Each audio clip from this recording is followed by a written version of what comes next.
السلام علیکم خواتین حضرات۔ آج ہم مرزا غالب کی جس غزل پر اس محفل میں بات کریں گے وہ کافی مشہور غزل ہے، اور اس کا کم از کم یہ پہلا شعر تو کافی مشہور ہے۔ تو غزل ہے: دل سے تیری نگاہ جگر تک اتر گئی، دونوں کو ایک ادا میں رضامند کر گئی۔ نگاہ کہتے ہیں نظر کو، اور رضامند کہتے ہیں کسی بات پر آمادہ ہو جانے کو، اور اس میں کوئی مشکل لفظ نہیں ہے، تو ہم اس کا مطلب کرنے کی کوشش کرتے ہیں۔ اس میں اپنے محبوب سے خطاب کرتے ہوئے کہتے ہیں: دل اور جگر دونوں تیرے تیر نگاہ سے زخمی ہونے کے آرزومند تھے، یعنی دل بھی چاہتا تھا کہ تیرا وار اس پر ہو، اور جگر بھی چاہتا تھا کہ تو اس سے زخمی کرے۔ چنانچہ جو تیری نظروں کا تیر تھا وہ دل کو چیرتا ہوا جگر میں اتر گیا، اور اس تیر کی صدا سے دونوں خوش ہو گئے، دونوں کی آرزو پوری ہو گئی اور حسرت باقی نہ رہی۔ اس کا اگلا شعر ہے: شق ہو گیا ہے سینہ خوشا لذت فراغ، تکلیف پردہ داری زخم جگر گئی۔ شق ہونے کا مطلب ہوتا ہے پھٹ جانا۔ آپ نے یہ لفظ اکثر سنا ہوگا کہ بھئی فلاں جگہ سے زمین شق ہو گئی، تو شق کہتے ہیں پھٹ جانے کو، اور فراغ کہتے ہیں بے فکری کو۔ آپ نے سنا ہوگا کہ بھئی فلاں جو ہے وہ بڑی فراغت میں رہتا ہے، یا اب مجھے فراغت ہی فراغت ہے، تو اس کا مطلب ہوتا ہے بے فکری۔ اور تکلیف تو آپ جانتے ہیں بہت اچھا ہے، پردہ داری کہتے ہیں کسی چیز کو چھپانے۔ تو شعر کا مطلب کچھ یوں کرنے کی کوشش کرتے ہیں کہ خدا کا شکر ہے کہ میرا سینہ پھٹ گیا اور اس کا ہر بند کھل گیا۔ اس سے پہلے جو میرا جگر تھا اس کو پوشیدہ رکھنے میں ذرا تکلیف ہوتی تھی، اب اس زحمت کی کوئی ضرورت ہی نہیں رہی۔ مطلب یہ کہ جب سینہ کھل گیا تو جو جگر کے زخم ہیں وہ واضح ہو گئے، سامنے نظر آنے لگے۔ تو اس طرح سے کم از کم اس طرف سے مجھے جو تھی وہ فراغت میسر آ گئی، یعنی سکون مل گیا۔ اب اس میں کہتے یہ ہیں کہ مطلب یہ ہو سکتا ہے کہ جو زخم جگر تھا اس کی پردہ داری اس وقت تک تو ٹھیک تھی کہ سینہ محفوظ رہتا، لیکن جب سینہ پھٹ جانے سے خود جگر منظر عام پر آ گیا تو پردہ داری کی کوئی گنجائش ہی باقی نہیں رہی۔ اب شعر کا ایک پہلو یہ بھی ہو سکتا ہے کہ چھوٹی مصیبت میں ضبط اور صبر کا اہتمام کرنا چاہیے، جب اس سے بڑی مصیبت پیش آ جائے تو جو پہلے کا صبر و تحمل تھا وہ بالکل ختم ہو جاتا ہے، اور بڑی مصیبت میں چھوٹی مصیبت واقعی یاد بھی نہیں رہتی۔ تو اس کا اگر آپ عشق والے معاملے سے ہٹ کر بھی اس شعر کو دیکھیں، اور اس میں تو دنیا داری میں اگر آپ اس کو دیکھیں تو واقعی یہ پہلو سمجھنے کا ہے کہ جب انسان پر ایک کوئی چھوٹی مصیبت پڑ رہی ہوتی ہے اور اس کے بعد خدا نہ خواستہ اس سے کوئی بڑی مصیبت آ جائے تو آدمی اس سے جو پہلے کی مصیبت ہوتی ہے یعنی چھوٹی مصیبت اس کو بھول جاتا ہے۔ شعر نمبر 3 ہے: وہ بادائے شبانہ کی سرمستیاں کہاں، اٹھیے بس اب کہ لذت خواب سحر گئی۔ لفظ آیا ہے اس میں بادائے شبانہ۔ بادائے شبانہ کا مطلب ہوتا ہے رات کے وقت شراب پینا، اور سرمستی اور مستی آپ سمجھ لیجئے اپنے حال میں مست ہو جانا، خوش ہونا، بے خود ہو جانا اتنا کہ کسی اور چیز کی طرف نظر ہی نہ اٹھے۔ اور لذت کہتے ہیں مزے کو، اور خواب سحر کہتے ہیں صبح کے وقت سونے کو۔ اب جب اس شعر کا ہم مطلب کوشش کریں گے مطلب کرنے کی، تو آپ کی سمجھ میں انشاءاللہ یہ ساری باتیں بہت آسانی سے آ جائیں گی۔ فرماتے ہیں کہ اصل بات تو دیکھیے یہ ہے کہ اس شعر میں دراصل عیش اور نشاط کی ایک خاص کیفیت پیش کی گئی ہے۔ اب شرابی لوگوں کا دستور تھا، یہ ہو سکتا ہے اب بھی ہو، ہمیں پتہ نہیں ہے کیونکہ ہم ایسی محفلوں سے ہمیشہ محفوظ رہے ہیں، تو کہتے ہیں کہ ان کا یہ دستور تھا کہ رات رات بھر محفل جما کر شراب پیتے تھے، اور جو دوسرے عیش و عشرت کے سامان ہوتے ہیں،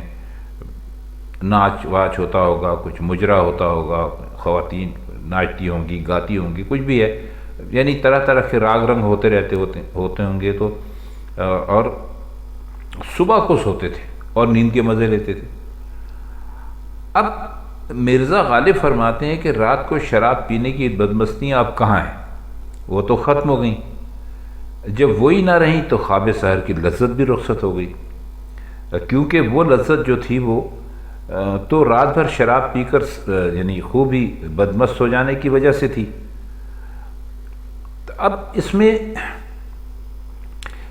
ایک استاد یہ بھی فرماتے ہیں اس کا مطلب کرتے ہوئے کہ شعر کے جو الفاظ ہیں وہ ان کے جو معنی ہیں وہ اگر آپ حقیقت میں دیکھیں تو کچھ مزہ نہیں ہے۔ چنانچہ ان کے نزدیک مرزا کو ایک اشارہ چاہیے تھا، ایک استعارہ چاہیے تھا، یعنی بادہ شباب سے جو بادہ شبانہ سے جو نشہ شباب ہوتا ہے، یعنی جو جوانی کا نشہ ہوتا ہے، اور سحر سے پیری کا استعارہ، اور اٹھیے کا خطاب جو ہے وہ اپنے نفس کی طرف ہے۔ یعنی وہ فرماتے یہ ہیں کہ مرزا نے یہ بھی کہا ہے کہ بھائی یہ اشاروں میں بات کی ہے، یعنی بادہ شبانہ جو ہے وہ جوانی کو کہہ دیا، اور سحر جو کہا صبح وہ بڑھاپے کی طرف اشارہ کر دیا، اور جب کہا اٹھیے کہ بھائی وہ لذت خواب سحر گئی، تو وہ اب اپنے آپ سے خطاب کر رہے ہیں، اپنے نفس سے خطاب کر رہے ہیں۔ اب بعض لوگ کہتے ہیں کہ یہ تشریح جو ہے یہ درست بھی نہیں ہے۔ اب اٹھیے کے خطاب سے یہ ظاہر کرنا بھی مقصود ہو سکتا ہے کہ بھئی بادہ شبانہ کی سرمستیوں سے خواب سحر کی لذت اٹھانے والا اب کوئی نواب یا رئیس ہے جو ایسی سرمستیوں میں سرمستیوں کا یعنی عادی چلا جاتا ہے۔ تو لیکن اگر یہ پہلے والی تشریح دیکھیں تو ایسا لگتا ہے کہ شباب کی منزل گزر گئی، مطلب جوانی چلی گئی، بڑھاپا آ گیا، اور اب خواب سحر میں وہ لذت باقی نہ رہی، کیونکہ وہ تو شراب نوشی کی وجہ سے تھی جو شراب کے ساتھ ہی ختم ہو گئی، لہٰذا اب کچھ عبادت کر لینی چاہیے۔ تو یہ دونوں معنی ہو سکتے ہیں، لیکن ہمارے خیال میں یہ معنی زیادہ مناسب ہیں کہ جب جوانی گزر جاتی ہے اور بڑھاپا آ جاتا ہے، تو ویسے بھی بڑھاپے میں بوڑھا آدمی جو ہے اس کی نیند کم ہو جاتی ہے، اور چاہے جائے کہ وہ صبح تک سوتا رہے یا سورج نکلنے کے بعد تک سوتا رہے۔ اس کا اندازہ شاید ہمارے وہ سننے والے کریں گے جو عمر کی اس منزل کو پہنچ گئے ہیں ماشاءاللہ، تو کہ وہ صبح کے وقت سونا جو ہے وہ صرف جوانی ہی میں زیادہ اس کا لطف ہوتا ہے، لیکن وہ کہتے ہیں کہ وہ اس کی وجہ جوانی نہیں تھی، وہ تو شراب نوشی تھی۔ لیکن اگر شراب نوشی نہ بھی ہو تب بھی جوانی میں انسان ذرا بہتر نیند لیتا ہے۔ یہ 9 اشعار کی غزل ہے، اور آج ہم آپ کی خدمت میں اس کے 4 ابتدائی اشعار پیش کریں گے، کیونکہ ویڈیو کو طویل ہونے سے بچانا ہے، اور باقی حصہ انشاءاللہ ہم کل آپ کی خدمت میں لے کر حاضر ہوں گے۔ تو اس کا اگلا شعر ہے، یعنی آج کا آخری شعر: اڑتی پھرے ہے خاک میری کوئے یار میں، بارے ابے ہوا سے بالوں پر گئی۔ اڑتی پھرے کا مطلب ہے اڑتی پھرتی ہے، خاک آپ جانتے ہیں دھول مٹی، اور کوئے یار محبوب کی گلی، محبوب کا کوچہ، محبوب کا محلہ سمجھ لیجئے، اور ہوس کہتے ہیں، ہوس سے بالوں پر، یعنی بال اور پر ہونے کی خواہش۔ ہم آپ کو پہلے بھی کئی مرتبہ بتا چکے ہیں کہ اکثر شعراء بشمول غالب اپنے آپ کو ایک پرندے کی صورت میں فرض کرتے ہیں۔ پرندے اڑتے ہیں، آپ جانتے ہیں، ان کے بال بھی ہوتے ہیں، ان کے پر بھی ہوتے ہیں، یعنی اڑنے کا سارا سامان ان کو مہیا ہوتا ہے۔ تو اسی طرح اپنے آپ کو مخاطب کرتے ہوئے کہتے ہیں کہ اب ہم تو بالکل ختم ہو چکے ہیں، اب ہماری تو ظاہر ہے جب کوئی ختم ہو جاتا ہے تو پھر آہستہ آہستہ اس کا جو جسم ہوتا ہے یا جو کچھ بھی وہ خاک میں تبدیل ہو جاتا ہے۔ تو فرماتے یہ ہیں کہ میری خاک محبوب کے کوچے میں اڑتی پھر رہی ہے، اور اصل میں چاہتا بھی یہی تھا اور یہی میری آرزو بھی تھی۔ تو اب ہوا سے مخاطب ہو کے کہتے ہیں کہ اب مجھے بال و پر کی کیا ضرورت رہ گئی، وہ بھی تو اسی لیے چاہیے تھے کہ میں کوچے محبوب کی فضاؤں میں اڑ سکوں، یعنی جب زندہ تھا تو پرندہ بن کے اڑتا تھا، تو اب اگر وہ نہیں ہے، میں خاک بن گیا ہوں، تو مجھے کسی نہ بال کی ضرورت ہے نہ پر کی ضرورت ہے، جو خاک اڑ رہی ہے جیسے کہ میں خود اڑ رہا ہوں اس کے اندر۔ اب جب کہ میری خاک کو یہ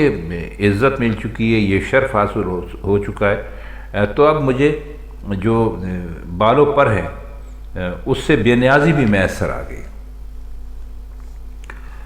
تو خواتین حضرات، یہ مرزا غالب کی جو یہ غزل تھی دل سے تیری نگاہ جگر میں اتر گئی، اس کے ابتدائی 4 اشعار تھے جن کی معنی اور مشکل الفاظ